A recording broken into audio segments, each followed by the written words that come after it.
For those eager to discover their family history, London's Olympia Exhibition Centre was the place to be last weekend as a variety of genealogy and history organisations set up their stalls. So this is a density map showing you by county. Thousands of people packed the hall, quizzing the stall holders and sharing information. For the Commonwealth War Graves Commission, the Who Do You Think You Are exhibition has become an important annual event, giving us the chance to meet thousands of people and answer their questions about how we commemorate 1.7 million war dead and help with personal quests to discover the whereabouts of loved ones. Right, he's buried at Karachi War Memorial. Would you like a printout of this? Yes. Okay. I know quite a bit of the Commission's work from seeing publications and reading things like the Who Do You Think You Are magazine. I think it does a wonderful job. I'm just very grateful I've only got one member of a large family anywhere associated. Because I knew as a child my grandfather was killed in the First World War. I always assumed it was 1915, and recently I found out that it was actually 1914, 3 weeks after war started, and he left a widow and 4 young children, the youngest of which was only 2 months old at the time. And I was very interested to see if we could trace where he was buried. It's quite interesting to see. It's not too far away, so hopefully we'll be able to go and see the grave.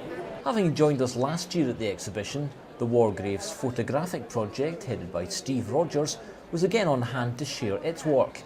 Steve and his team of volunteers have photographed almost 1.5 million graves, allowing relatives who aren't able to travel the chance to see the final resting place of their loved one.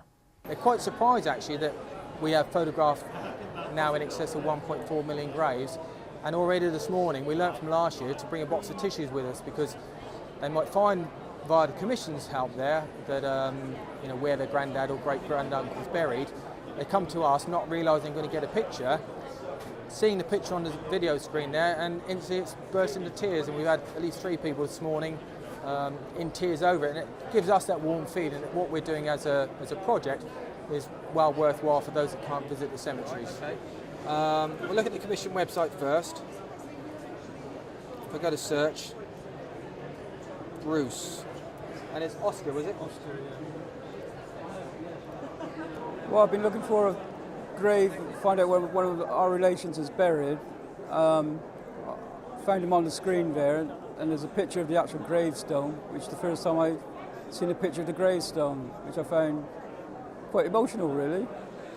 For those able to travel to war graves and monuments, the Commission works in partnership with the Royal British Legion's Poppy Travel. In addition to arranging trips for paying customers, Poppy Travel also helps war widows visit their partner's grave, often at no cost to themselves. Government's War Widow Grant and Aid Scheme enables a widow to visit her husband's grave at 100% of cost if she has not been before at government expense.